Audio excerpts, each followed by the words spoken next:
சேரு. ஏண்டி இப்படி எனக்கு உன் மேல கிறுக்கு?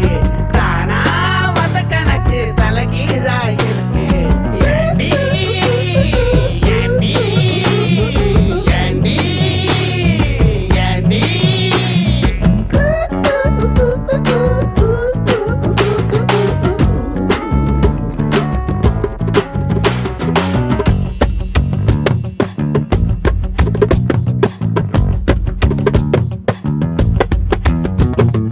உனக்காக காத்திருந்தேன், அதுக்காக வாழ்ந்திருந்தேன். ஒரு நாள் பார்த்து